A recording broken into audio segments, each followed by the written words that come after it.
नमस्कार साथियों, मेरा नाम पूजा है और आप सभी का स्वागत है हमारे YouTube चैनल श्योर सक्सेस वाला पर।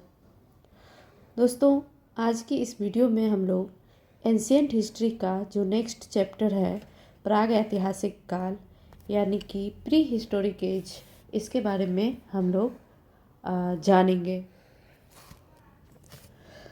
एक बार फिर से मैं बता दूं कि इस चैनल के माध्यम से बीपीएससी पीसीएस यानी कि CCE combined competitive exam, BPSC AEDO, BPSC TRE, Bihar SSC CGL, SSC CGL, Bihar SI और अदर कम्पिटिटिव एग्ज़ाम की तैयारी सभी सब्जेक्ट के एक्सपर्ट के द्वारा करवाई जाती है।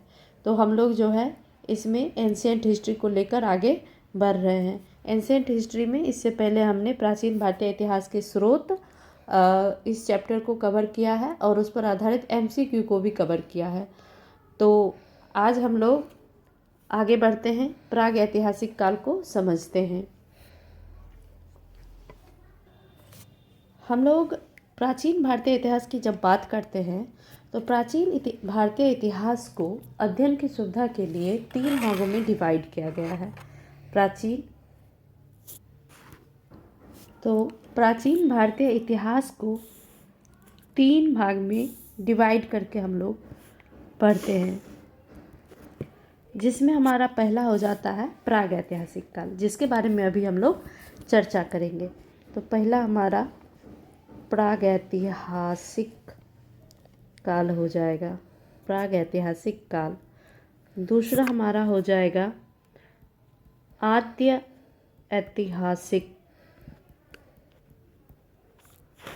काल और तीसरा हो जाएगा ऐतिहासिक काल। तो आज हम लोग मेनली इस पे फोकस करने वाले हैं, प्री हिस्टोरिक पीरियड। इसके बारे में आज हम लोग पढ़ेंगे। तो थोड़ा सा हम लोग इसको समझ लेते हैं पहले कि प्राग ऐतिहासिक काल क्या है। तो प्राग ऐतिहासिक काल प्राचीन भारतीय इतिहास का वह काल है जिसका हमारे पास कोई लिखित प्रमाण उपलब्ध नहीं है। कोई लिखित प्रमाण उपलब्ध नहीं है। इस समय का इतिहास जानने के लिए हमारे पास कोई लिखित प्रमाण नहीं है। हम केवल और केवल जो है पुरातात्विक साक्ष्य पर निर्भर करते हैं। तो केवल पुरातात्विक साक्ष्य पर निर्भरता है इतिहास के पुनर्निर्माण में। ठीक है, तो इसको याद रखना है कि प्राग ऐतिहासिक काल का हमारे पास कोई लिखित प्रमाण उपलब्ध नहीं है और केवल पुरातात्विक साक्ष्य पर हमें जो है निर्भर रहना पड़ता है। तो इसी के अंतर्गत जो है हमारा पाषाण काल आ जाता है। पाषाण काल जो है हमारा प्राग ऐतिहासिक काल का एक उदाहरण है। अब अगला है हमारा आद्य ऐतिहासिक काल। इसके बारे में भी थोड़ा सा समझ लेते हैं। जब इसके बारे में समझे हैं प्राग ऐतिहासिक काल के बारे में, तो आद्य ऐतिहासिक को भी थोड़ा सा समझ लेते हैं। चूँकि इसका अगला चैप्टर ही होगा तो उसमें हम लोग विस्तार से पढ़ेंगे, लेकिन थोड़ा सा जान लेते हैं कि आद्य ऐतिहासिक काल क्या होता है। तो आद्य ऐतिहासिक काल वैसा काल है जिसका हमारे पास लिखित एवं पुरातात्विक दोनों प्रमाण उपलब्ध हैं। लिखित एवं पुरातात्विक दोनों प्रमाण उपलब्ध हैं, परंतु इसके लिपि को हम लोग अभी तक पढ़ नहीं पाए हैं। लिपि पढ़ा नहीं जा सका है।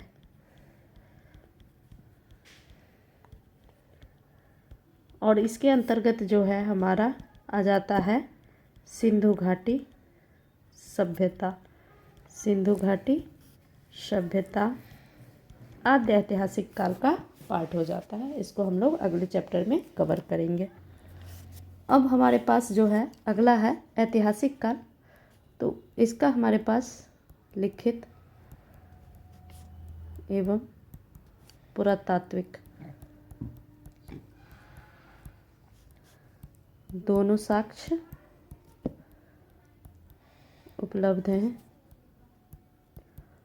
और हमने इसकी लिपि को पढ़ भी लिया है, यानी कि ये हमारे पास बड़ी मात्रा में अवेलेबल है। पुरातत्व भी हमारे पास इसके जानने के लिए और लिखित साक्ष्य भी है, यानी साहित्य भी है। तो साहित्य वैसा साहित्य है जिसको हम लोग पढ़ पाए हैं। यहाँ पर जो हमें लिखित साक्ष्य मिले हैं उसको हम लोग अभी तक पढ़ नहीं पाए हैं। तो लिखित एवं पुरातात्विक साक्ष्य उपलब्ध है परंतु लिपि पढ़ा नहीं जा सका। ये हमारा आद्य ऐतिहासिक काल हो जाएगा और ऐतिहासिक काल लिखित एवं पुरातात्विक दोनों साक्ष्य उपलब्ध हैं और हम इसको पढ़ भी सकते हैं। लेकिन प्राग ऐतिहासिक काल एक ऐसा टाइम पीरियड है जिसमें हम लोग हमारे पास इसका कोई लिखित प्रमाण उपलब्ध नहीं है, केवल और केवल पुरातात्विक साक्ष्य पर निर्भर रहना पड़ता है और यह एक बहुत बड़ा टाइम पीरियड है। आगे हम लोग इसका काल का विभाजन भी देख लेते हैं। अब हम लोग प्राचीन भारतीय इतिहास का जो है ये देख लेते हैं कि टाइम पीरियड क्या है और किस तरह से हम लोग इसको पढ़ेंगे। तो प्राग ऐतिहासिक काल को हम लोग देख लेते हैं। प्रागैतिहासिक काल, तो इसको भी भारतीय विद्वानों ने, यानी जो इतिहासकार हैं, उन्होंने 3 भागों में बांटा है। यानी कि जो पत्थर के औजार हमें प्राप्त हुए हैं, जो पाषाणकालीन पत्थर के औजार प्राप्त हुए हैं, इसको 3 भागों में, उस औजार के आधार पे 3 भागों में हम लोग बांट के इसको पढ़ते हैं। तो पहला हमारा हो जाता है पूरा पाषाण काल,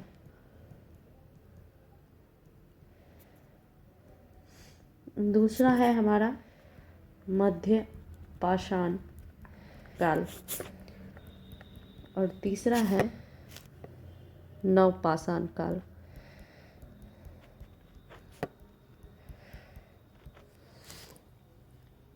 तो पूरा पाषाण काल हम लोग देखते हैं कि इसका टाइम पीरियड यदि हम लोग देख लें तो यह 5 लाख ईस्वी पूर्व से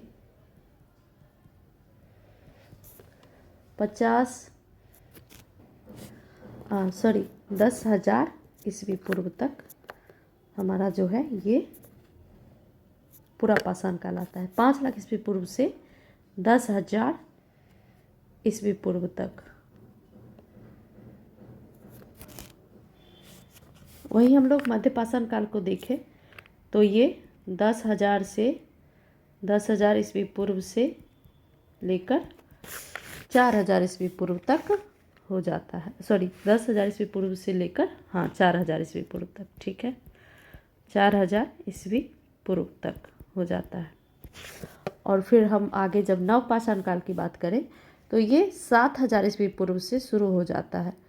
7,000 ईस्वी पूर्व से, चूँकि यहाँ पे 4,000 तक मतलब आप सोच सकते हैं कि मध्य पाषाण काल ही है, तो फिर 7,000 से कहाँ शुरू हो गया। तो किसी किसी स्थान पर जो है 7,000 ईस्वी पूर्व में भी मध्य पाषाण काल के साक्ष्य मिले हैं, इसलिए तो इसके टाइम पीरियड में थोड़ा सा कन्फ्लिक्ट देखने को मिलता है। अलग अलग सोर्स में अलग अलग चीज़ों को दिया गया है, तो इस पे विशेष रूप से ध्यान नहीं देना है, समझना है इसको। जब हम लोग पढ़ेंगे इसका जो विशेषता है उसमें हमें समझ में आएगा कि कौन से स्थल से जो है क्या प्राप्त हुआ है। तो उसके आधार पर नवपाषाण काल का कुछ ऐसा साक्ष्य है जो 7,000 ईस्वी पूर्व में भी प्राप्त हुआ है, इसी के आधार पर ये दिखाया गया है। तो 7,000 ईस्वी पूर्व से 2,500 ईस्वी पूर्व तक जो है हमारा नवपाषाण काल हो जाता है। तो ये तीनों है, पूरा पाषाण काल, मध्य पाषाण काल और नवपाषाण काल। पूरा पाषाण काल हो जाएगा हमारा 5 लाख ईस्वी पूर्व से 10,000 ईस्वी पूर्व तक। मध्य पाषाण काल हो जाएगा 10,000 ईस्वी पूर्व से 4,000 ईस्वी पूर्व तक। और नवपाषाण काल हो जाएगा 7,000 ईस्वी पूर्व से 2,500 ईस्वी पूर्व तक। अब हम लोग पाषाण काल को भी 3 भागों में डिवाइड किया गया है। पाषाण काल को भी 3 पार्ट में डिवाइड किया गया है। पहला हमारा हो जाता है निम्न पूरा पाषाण काल, निम्न पूरा पाषाण काल। दूसरा हो जाएगा मध्य पुरापाषाण काल,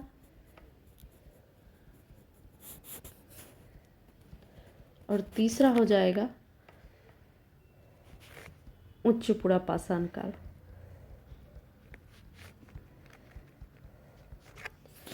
निम्न पुरापाषाण काल का यदि हम लोग टाइम पीरियड देखें तो यह 5 लाख से 50,000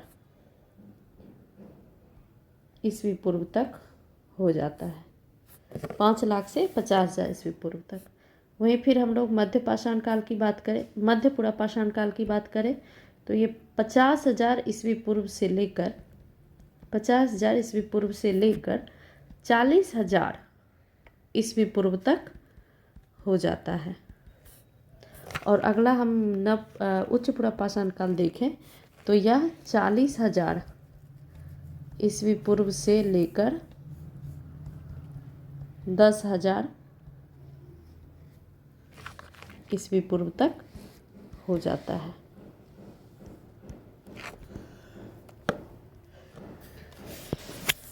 तो इसको हम लोग देखते हैं, जैसे निम्न पुरापाषाण काल है 5 लाख से 50,000 ईस्वी पूर्व तक, यानी कि ये लगभग 4.5 लाख वर्ष का टाइम है हमारे पास। निम्न पुरापाषाण काल के तहत हम लोग इसको पढ़ते हैं, यानी कि ये सबसे बड़ा टाइम पीरियड है जो निम्न पुरापाषाण काल में लोगों के द्वारा बिताया गया। ये सबसे बड़ा टाइम पीरियड है।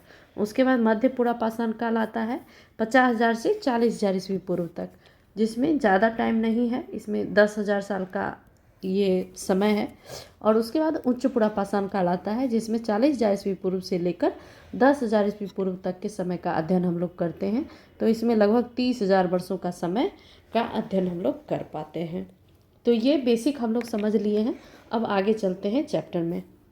यहाँ पर हम लोग पीपीटी के माध्यम से देखेंगे कि प्राग ऐतिहासिक काल, प्री हिस्टोरिक पीरियड, इसका हम लोग अब विस्तृत अध्ययन करने वाले हैं। तो परिभाषा इसका क्या हो जाएगा, वह काल जिसका कोई लिखित विवरण उपलब्ध नहीं है, केवल पुरातात्विक साक्ष्यों यानी कि पत्थर के औजार, जीवाश्म, मृदभांड आदि के आधार पर इतिहास लिखा गया। इस समय का हमारे पास कोई लिखित साक्ष्य उपलब्ध नहीं है। अब हमने जैसा कि पहले हम लोग पढ़ चुके हैं, प्राग ऐतिहासिक काल को जो है 3 पार्ट में डिवाइड करके हम लोग देखते हैं, पुरापाषाण काल, मध्य पाषाण काल और नवपाषाण काल। तो यहाँ पे पहला हमारा हो जाएगा पुरापाषाण काल। पुरापाषाण काल यानी कि palaeolithic age. Palaeolithic age 25 lakh ईस्वी पूर्व से 10,000 ईस्वी पूर्व तक। अब हमने पहले बताया है 5 लाख, यहाँ पर 25 है, तो ये अलग अलग सोर्स में अलग अलग दिखाया गया है। तो इस पे ज़्यादा जोर नहीं देना है, ऐसा पूछता भी नहीं है, और पूछता है तो इस तरह का ऑप्शन रहता है कि आपको समझ में आ जाएगा।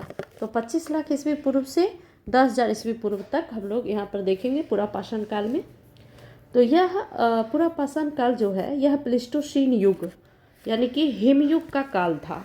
इस समय में जो है पूरी पृथ्वी जो है बर्फ से ढकी हुई थी। पूरी पृथ्वी बर्फ से ढकी हुई थी जब पुरापाषाण काल चल रहा था। पूरी पृथ्वी बर्फ से ढकी हुई थी, ठीक है। और इस समय के जो मानव थे, जो लोग थे, वे आखेटक यानी कि हंटर और खाद्य संग्राहक यानी कि फूड गैदरर हुआ करते थे। लोग जो है केवल अपने भोजन की प्राप्ति के लिए आखेट करते थे, शिकार करते थे और खाद्य संग्रह करने का काम करते थे। ये हमारा पुरापाषाण काल हो गया। अब फिर है निम्न पुरापाषाण काल, लोअर पिलियोलिथिक, यानी कि हम लोग देख चुके हैं कि पुरापाषाण काल को हमने 3 भागों में बांटा था, निम्न पुरापाषाण काल, मध्य पुरापाषाण काल और उच्च पुरापाषाण काल। तो ये वही है निम्न पुरापाषाण काल, लोअर पेलियोलिथिक एज। इसमें हम लोग देखेंगे, इसके बारे में समझेंगे। तो इस काल में जो है चॉपर और चॉपिंग, ये 2 उपकरण जो है मुख्य रूप से इसके साक्ष्य हमारे पास मिलते हैं। चॉपर यानी कि गरासा और चॉपिंग, इसका साक्ष्य यहाँ से हमें प्राप्त होता है। तो चॉपर चॉपिंग संस्कृति भी इसको कहा जाता है। तो इसकी विशेषता है, मानव ने कुल्हाड़ी, कुल्हाड़ी और गराशा इसका प्रयोग किया इस टाइम में, तो इसीलिए इसको चापर चॉपिंग भी कहा जाता है। चापर चॉपिंग पेबुल, पेबुल भी यहाँ पर पाया जाता है। पेबुल एक ऐसा उपकरण होता है जो पानी के बहाव में घिसकर प्लेन हो जाता है, चिकना हो जाता है, इसको पेबुल कहते हैं। ये भी पत्थर के ही बने होते हैं, चॉपर भी पत्थर के, ये सभी चीज़ पत्थर के, कुल्हाड़ी भी पत्थर के, यहाँ पर लोगों के द्वारा जो भी प्रयोग किया गया था। तो इसे जो है चॉपर चॉपिंग या एसोलियन संस्कृति भी कहते हैं। और इसका मुख्य स्थल जो है ये बहुत इम्पोर्टेंट हो जाता है, क्योंकि पूछा जाता है कि निम्न में से कौन सा निम्न पुरापाषाण काल का स्थल है, कहाँ से किस चीज़ का साक्ष्य मिला है, तो इसको हमें ध्यान में रखना है। तो सोहन नदी घाटी जो है, ये सोहन नदी जो है ये सिंधु की एक छोटी सहायक नदी है। तो सोहन नदी घाटी पाकिस्तान में, पैसरा मुंगेर बिहार में है, ये पैसरा मुंगेर बिहार में, और बेलन घाटी यूपी में, पल्लवरम तमिलनाडु, ये सभी मुख्य स्थल है निम्न पुरापाषाण काल के। ठीक है, तो सबसे पहला जो है सिंधु घाट सबसे पहला जो है निम्न पुरापाषाण काल का जो स्थल प्राप्त हुआ है वो सोहन नदी है। सोहन नदी है, सोहन नदी है, तो इसलिए इसको जो है सोहन संस्कृति भी कहा जाता है। एक तो हमने देखा कि इसको चॉपर चॉपिंग संस्कृति भी कहते हैं और इसको सोहन संस्कृति भी कहा जाता है, क्योंकि जो निम्न पुरापाषाण काल का स्थल है वो प्रमुख स्थल सोहन नदी घाटी से प्राप्त हुआ है, तो यहाँ पर इसको सोहन संस्कृति भी कहा जाता है। तो यहाँ तक हम लोगों ने देख लिया पुरापाषाण काल में, निम्न पुरापाषाण काल को। निम्न पुरापाषाण काल में हमने देख लिया कि ये मुख्यतः चॉपर चॉपिंग संस्कृति है, इसको सोहन संस्कृति भी कहा जाता है। इसके प्रमुख स्थल सोहन नदी घाटी है और पैसरा मुंगेर भी निम्न पुरापाषाण काल का एक प्रमुख स्थल है। इसको याद रखना है, चूँकि हम बिहार विशेष परीक्षा की तैयारी करते हैं तो इसमें एक क्वेश्चन बन सकता है कि निम्न पुरापाषाण काल बिहार में कहाँ पर पाया जाता है, तो वो पैसरा मुंगेर से पाया जाता है, इसको ध्यान में रखना है। अब आगे बढ़ते हैं हम लोग। अगला है मध्य पुरापाषाण काल, middle palaeolithic age, middle palaeolithic age. अब इसकी विशेषता क्या है, तो इसको हम लोग देखते हैं। यहाँ पर है कि पत्थरों की पपड़ियों यानी कि फलस्क से बने औजारों की प्रधानता थी। मध्य पाषाण काल की यदि हम बात करें तो इस काल में बहुत बड़ी मात्रा में जो है कोर यानी कि फलस्क, कोर वाला हथियार यानी कि फलस्क, जिसमें दोनों तरफ से हथियार पर धार बनाए जाते थे, उसी को फलस्क कहते हैं हम लोग। तो कोर, फ्लेक्स,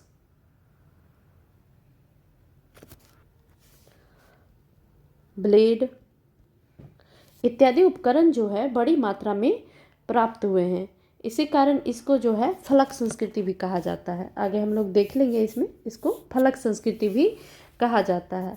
स्क्रेपर यानी कि खुरचनी और बोर्डर यानी कि बेधनी, ये उपकरण भी मध्य पुरापाषाण काल की जो है प्रमुख विशेषता है कि यहाँ से स्क्रेपर यानी कि खुरचनी और बोर्डर बेधनी प्राप्त हुए हैं, इसको फलक संस्कृति कहा जाता है। एच.डी. संकालिया जो कि एक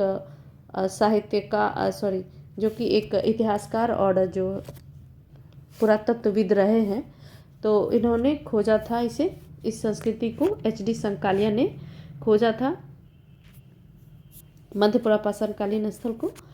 और इसका जो महत्वपूर्ण स्थल है वो हमारा हो जाता है महाराष्ट्र में नेवासा महाराष्ट्र, इसके अलावा डीडवाना राजस्थान, वाल्मीकि नगर पश्चिमी चंपारण। फिर से यहाँ पर बिहार का एक स्थल है जो कि मध्य पाषाण कालीन स्थल है, मध्य पुरापाषाण काल का स्थल है, वाल्मीकि नगर पश्चिम बंगाल। अभी हमने देखा पैसरा जो है वो हमारा निम्न पुरापाषाण काल का था, निम्न पुरापाषाण, और यहाँ पर पश्चिम चंपारण वाल्मीकि नगर जो है ये मध्य पुरापाषाण का स्थल है जो कि बिहार में स्थित है, और ये बहुत ही महत्वपूर्ण हो जाता है हमारे लिए। ठीक है, एक विशेषता इस समय की और है कि इस समय मध्य पाषाण काल में जो है, मध्यपुरा पाषाण काल के औजार जो बने हुए थे वो उच्च क्वालिटी के पत्थर, उच्च क्वालिटी के जो पत्थर थे, क्वार्टजाइट पत्थर, उससे बनाए गए थे। मध्यपुरा पाषाण काल में जो है उच्च क्वालिटी के क्वार्टजाइट पत्थर,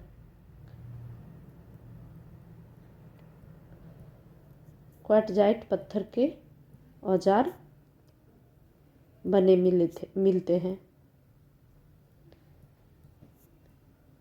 तो यहाँ पर एक विशेषता पूछी जा सकती है कि मध्यपुरा पाषाण काल में किस प्रकार के पत्थरों के औजार प्राप्त हुए हैं। तो मध्यपुरा पाषाण काल के जो है उच्च क्वालिटी के क्वार्टजाइट के पत्थर के बने औजार जो हैं वो प्राप्त हुए हैं।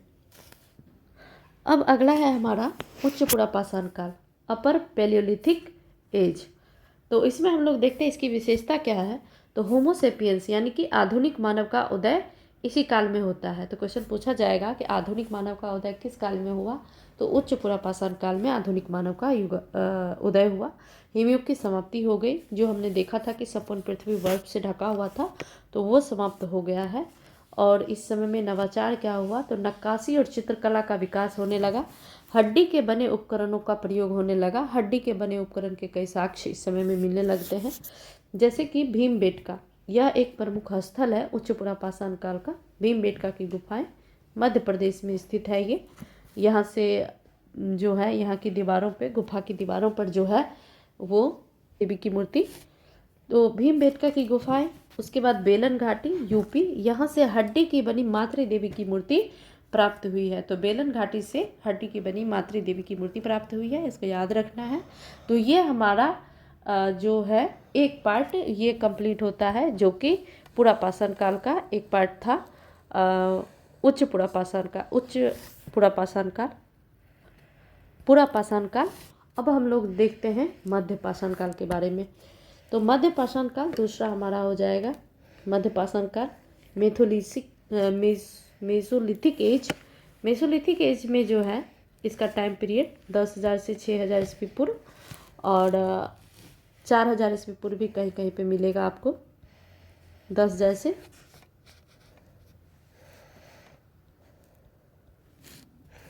तो इस समय की जो है हम लोग प्रमुख विशेषता उसको हम लोग देख लेते हैं। तो यह पुरा पाषाण और नव पाषाण के बीच का संक्रमण काल है।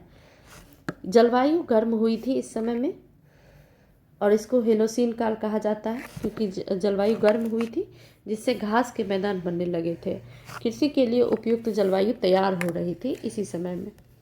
और औजार जो है इस समय में माइक्रोलिथिक यानी कि बहुत छोटे छोटे पत्थर के औजार के साक्ष्य मिलते हैं, जैसे कि 1.5 सेंटीमीटर, मतलब इतने छोटे औजार मिले हैं पत्थर के, 1 से 5 सेंटीमीटर।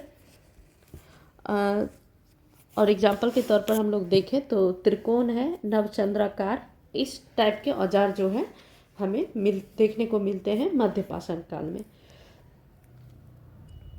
तो यहाँ पे जो है हम लोग देखते हैं कि बहुत छोटे छोटे उपकरण, पत्थर के उपकरण पाए गए, इसलिए इसको जो है माइक्रोलिथिक एज भी कहा जाता है। माइक्रोलिथिक एज भी कहा जाता है। तो सर्वप्रथम जो है एक पुरातत्वविद हुए थे जिनका नाम C.L. कार्लाइल है। C.L. कार्लाइल, इन्होंने सर्वप्रथम जो है माइक्रोलिथिक जो सूक्ष्म औजार है इसकी खोज की थी। लघु पाषाण जो औजार हैं उसकी खोज C.L. कार्लाइल ने सर्वप्रथम की थी। और इन्होंने कहाँ से किया था, तो विंध्य क्षेत्र से किया था। इसको ध्यान में रखना है कि C.L. कार्लाइल ने सर्वप्रथम विंध्य क्षेत्र से सूक्ष्म औजार या लघु पाषाणिक औजार का खोज किया था। ठीक है, ये एक महत्वपूर्ण इसका फैक्ट हो जाता है।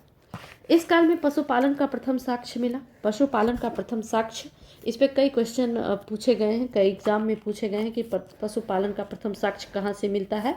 तो पशुपालन का प्रथम साक्ष्य जो है आदमगढ़ मध्य प्रदेश और बागौर राजस्थान से मिलता है। और यह जो है मध्य पाषाणिक स्थल है, मध्य पाषाणिक स्थल है आदमगढ़ और बागौर। मानव कंकाल, प्रथम बार मानव अस्थि पंजरों का साक्ष्य भी इसी काल में मिला है। जैसे कि स्थल जो इसका प्रमुख स्थल है सराय नहर राय महदाहा, तो यहाँ पर ये दोनों स्थल महत्वपूर्ण हैं। अगर हम सराय नहर राय की बात करें तो सराय नहर राय से अस्थि एवं सींग के बने उपकरण प्राप्त हुए हैं। अस्थि एवं सींग के बने उपकरण प्राप्त हुए हैं। ठीक है। इसके अलावा यदि महदाहा से भी देखें तो महदाहा से भी सेम चीज़ प्राप्त हुआ है। अस्थि यानी कि हड्डी एवं सींग के उपकरण जो हैं यहाँ से महदाहा से प्राप्त हुआ है। और महदाहा से एक चीज़ और प्राप्त हुआ है, हड्डी और सींग से बने उपकरण तो प्राप्त हुए ही हैं, इसके साथ साथ जो है महदाहा से इसके आभूषण भी प्राप्त हुए हैं। यानी कि हड्डी और सींग के बने आभूषण कहाँ से प्राप्त हुए हैं, तो महदाहा से। और हड्डी एवं सींग से बने उपकरण कहाँ से प्राप्त हुए हैं, तो सराय नहर राय से। और यह एक बहुत ही महत्वपूर्ण जो है स्थल है मध्य पाषाण काल का। इसके साथ ही इसका एक महत्वपूर्ण स्थल और है लेखैया, जहाँ से 17 मानव कंकाल सर्वाधिक 17 मानव कंकाल जो है वो प्राप्त हुए हैं। तो इन सभी स्थल को ध्यान में रखना है कि लेखैया से 17 मानव कंकाल प्राप्त हुए हैं। और यह कौन सा स्थल है, तो यह जो है मध्य पाषाणिक स्थल है। और इसके अलावा सराय नहर राय और महदाहा, इस दोनों को निश्चित रूप से याद रखना है। बिहार में इसके साक्ष्य कहाँ मिलते हैं, तो मुंगेर जिले के पहाड़ी क्षेत्रों से मध्य पाषाण कालीन साक्ष्य जो है सूक्ष्म औजार मिले हैं। तो हम लोग पहले भी देखे हैं, पैसरा मुंगेर से भी मिला है कौन सा, निम्न पुरापाषाण काल का। और उसके बाद पश्चिम चंपारण से जो है ये मिला है हमारा उच्च पुरापाषाण काल का। और यहाँ पर मुंगेर जिला में फिर से जो है मध्य पुरापाषाण काल का साक्ष्य मिला है। ठीक है। अब आगे फिर देखते हैं हम। अगला हमारा है न्यूलिथिक एज, नवपाषाण काल 7000 ईस्वी पूर्व से 1000 ईस्वी पूर्व, और कहीं कहीं पे आपको 7000 ईस्वी पूर्व से 2500 ईस्वी पूर्व भी मिलता है। क्योंकि किसी किसी स्थल से 1000 ईस्वी पूर्व तक नवपाषाण काल के साक्ष्य प्राप्त हुए हैं, इसलिए ऐसा लिखा गया है। मेनली 2500 ईस्वी पूर्व तक है, क्योंकि आगे जब हम लोग वैदिक सभ्यता में देखेंगे तो वहाँ पे 1500 ईस्वी पूर्व से वैदिक सभ्यता की शुरुआत हो जाती है। तो इस तरह की चीज़ें हैं यहाँ पे। अलग अलग जो हमारे इतिहासकार हैं, पुरातत्वविद हैं, उन्होंने अलग अलग टाइम पीरियड को दिया है। तो देखते हैं इसकी विशेषता। तो नवपाषाण काल की यदि हम बात करें तो नवपाषाणिक काल जो है, इस समय में लोगों ने अधिक विकास कर लिया था। इस समय के जो मानव थे वे केवल खाद्य पदार्थ के उपभोक्ता ही नहीं थे, उपभोक्ता न रहकर अब वे उत्पादक बन गए। पहले क्या था कि वे उत्पादन नहीं करते थे, वे कृषि नहीं करते थे, वे जंगलों से प्राप्त जो उत्पाद होते थे या फिर शिकार होते थे उसी से अपना जीवन यापन करते थे। लेकिन नवपाषाण काल के जो मानव हैं वो अब केवल उपभोक्ता न रहकर वे क्या बन गए, खाद्य उत्पादक भी बन गए। ठीक है। और गॉर्डन चाइल्ड ने इसे नवपाषाणिक क्रांति कहा, क्योंकि मानव का जीवन खानाबदोश से अस्थायी हो गया। जैसे ही कृषि की शुरुआत होती है तो लोग जो है धीरे धीरे अस्थायी होने लगते हैं, क्योंकि कृषि अपने आप में एक अस्थायी जीवन देने का माध्यम बन जाता है।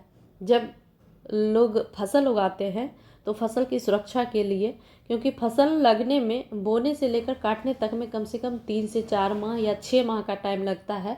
तो जब तक फसल पूरी तरह से उत्पादित नहीं होता तब तक लोग उसी जगह पर रहने के लिए विवश होते हैं एक तरह से। तो वो लोग जैसे कृषि शुरू किए तो लोग एक जगह रहने लग गए, और कृषि की देखभाल के लिए, फसल की देखभाल के लिए और फिर फसल को संरक्षित करने के लिए भी उनको एक जगह रहना अनिवार्य हो गया था।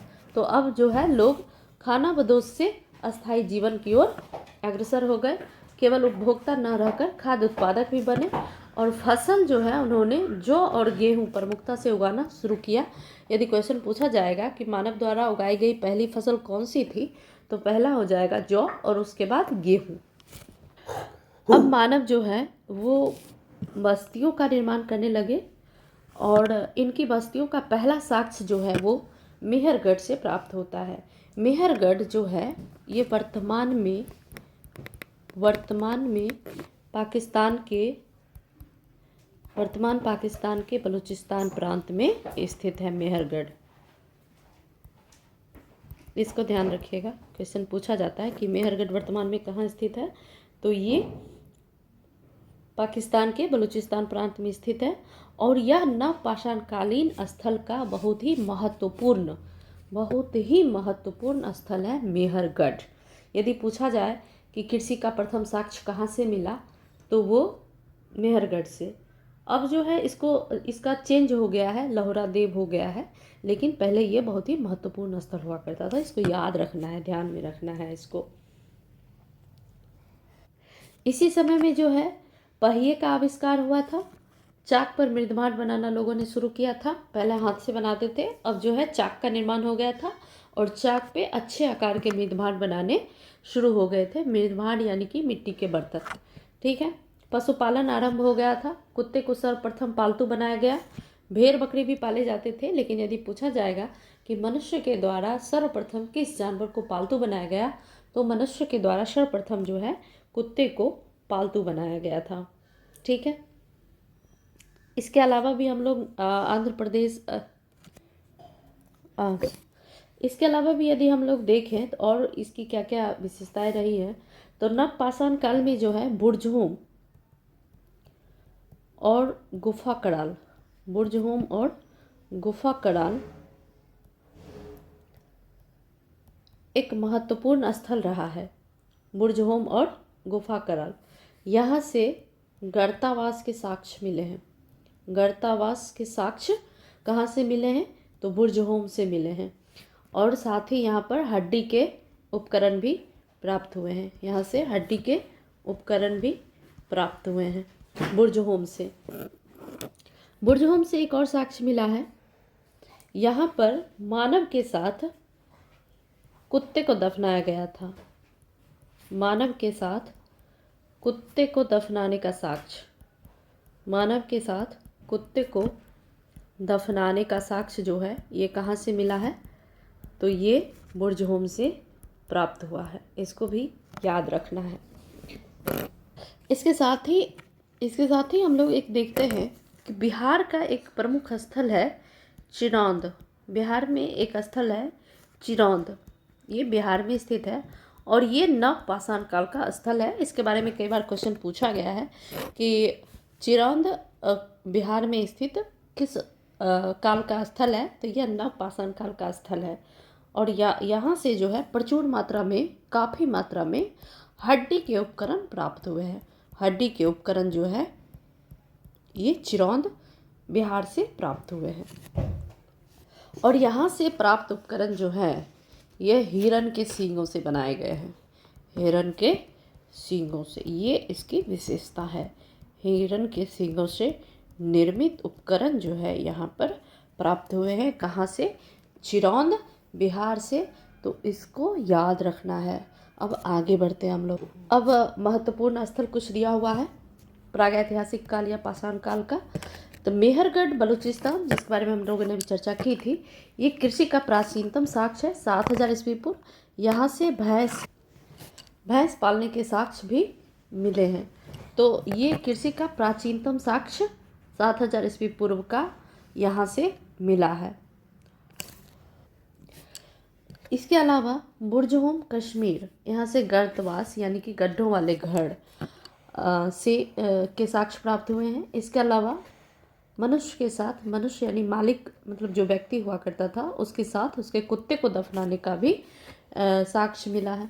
गुफा कराल, कुम्हार की गुफा, यहाँ से कृषि और पशुपालन दोनों के साक्ष्य मिले हैं। कोल्डिहिवा 6500 ईस्वी पूर्व के चावल के प्राचीनतम साक्ष्य जो है कोल्डिहिवा से प्राप्त हुए हैं और कोल्डिहिवा यूपी में स्थित है। लाहुड़ा देव ये जो है नवीनतम खोजों के अनुसार चावल के सबसे प्राचीनतम साक्ष्य और कृषि के सबसे प्राचीनतम साक्ष्य जो है अब लाहुड़ा देव से प्राप्त हुए हैं। पहले जो है ये मेहरगढ़ ये प्राचीनतम साक्ष्य हुआ करता था कृषि का, लेकिन अब जो है लाहुड़ा देव कृषि का प्राचीनतम साक्ष्य हो गया है क्योंकि यहाँ से 9000 ईस्वी पूर्व के साक्ष्य मिले हैं। क्योंकि मेहरगढ़ से जो साक्ष्य प्राप्त हुए थे वो 7000 ईस्वी पूर्व के थे, अब लाहुड़ा देव से प्राप्त जो हुए हैं वे 9000 के हो गए। तो अब यदि क्वेश्चन में ये क्वेश्चन पूछा जाता है कि सर्वप्रथम कृषि का साक्ष्य कहाँ से मिला है प्राचीनतम साक्ष्य, तो वो लाहुड़ा देव हो जाएगा और यहाँ से 9000 से 7000 ईस्वी पूर्व के साक्ष्य मिले हैं और लाहुड़ा देव यूपी में स्थित है। अगर ऑप्शन में लाहुड़ा देव नहीं होता है तब हम मेहरगढ़ पर टिक कर सकते हैं। आगे बढ़ते हैं। बिहार के विशेष नवपाषाणिक स्थल, यहाँ पर हम लोग बिहार की बात की थी तो यहाँ चिरौन है, सारण, छपरा, यहाँ से बड़ी मात्रा में हड्डी के औजार मिले हैं, मुख्यतः हिरण के सींग के बने। यह गंगा के उत्तर में स्थित सबसे महत्वपूर्ण नवपाषाणकालीन स्थल है। तो चिरौन बिहार को याद रखना है, सारण छपरा में ये पड़ता है और यहाँ से हड्डी के औजार मिले हैं और हिरण के सींग की से बने औजार भी यहाँ मिले हैं, इसकी चर्चा हम लोग कर चुके हैं। उसके बाद चेचर है, वैशाली में स्थित, यह नवपाषाणकालिक स्थल है। यहाँ से नवपाषाणकालीन मृदभांड और पत्थर के औजार प्राप्त हुए हैं। तो चिरांद और चेचर। अगला है सेनुआर रोहतास। चेचर वैशाली में स्थित है। कभी कभी ये भी पूछा जाता है चिरांद कहाँ स्थित है, तो सारण छपरा में, चेचर वैशाली में स्थित है और सेनुआर जो है वह रोहतास जिले में स्थित है। यहाँ से चावल, जौ, मटर और मसूर की खेती के प्रमाण मिले हैं। सेनुआर रोहतास से चावल, जौ, मटर और मसूर की खेती के प्रमाण मिले हैं। मनेर, पटना और ताराडीह बोधगया, मनेर, पटना और ताराडीह बोधगया से यहाँ से भी नवपाषाणकालीन स्थल के साक्ष्य प्राप्त हुए हैं। तो ये 4 जगह याद रखना है, चिरांद, चेचर, सेनुआर, मनेर और ताराडीह। ये सभी स्थल जो है बिहार के नवपाषाणिक स्थल हैं, नवपाषाणकालीन स्थल हैं। अब यहाँ से ये भी देखना है, चिरौंद जो है यह सारण छपरा में स्थित है, चेचर वैशाली में स्थित है, सेनुआर रोहतास में स्थित है, मनेर पटना में स्थित है और ताराडीह बोधगया में स्थित है। इसको ध्यान रखना है। अब अगला है हमारा ताम्र पाषाणिक संस्कृति। तो जब पाषाण काल खत्म हो गया, यानी पत्थर के औजार बनाने धीरे धीरे समाप्त होने लगे और अब धातुओं का खोज हो चुका था और लोग अब धातु की तरफ शिफ्ट कर रहे थे। पत्थर के औजार चूँकि उतने तेज धारदार नहीं होते थे जितने कि किसी धातु के बनाए हुए औजार होते थे, अब लोग जो है धातु के औजार की तरफ शिफ्ट हो रहे थे, तो इसको ताम्र पाषाणिक काल कहा गया है। तो इसकी भी चर्चा हम लोग थोड़ा सा शुरू कर लेते हैं, समझ लेते हैं इसको। तो पाषाण काल के अंत में धातुओं का प्रयोग जो है शुरू हो गया था। तांबा मानव द्वारा प्रयोग की गई पहली धातु थी। अगर पूछा जाए क्वेश्चन कि मानव द्वारा प्रयोग की गई पहली धातु कौन सी थी, तो तांबा थी। और इसके अंतर्गत कौन कौन सी संस्कृति आती है, तो कायथा संस्कृति, आहार संस्कृति, मालवा संस्कृति, जोड़वे संस्कृति, ये सभी संस्कृति जो है ये ताम्र पाषाणकालीन संस्कृति। इसका यदि हम टाइम पीरियड देखें तो ये लगभग 5000 ईस्वी पूर्व में हुआ था, जब लोग पत्थर के साथ साथ तांबे का भी प्रयोग करना शुरू कर दिए थे। पत्थर के साथ साथ तांबे का भी प्रयोग लोगों ने करना शुरू कर दिया था। ताम्र पाषाणकालीन संस्कृति जो है कृषक ग्रामीण संस्कृति हुआ करती थी। ताम्र पाषाणकालीन संस्कृति जो है कृषक ग्रामीण संस्कृति हुआ करती थी।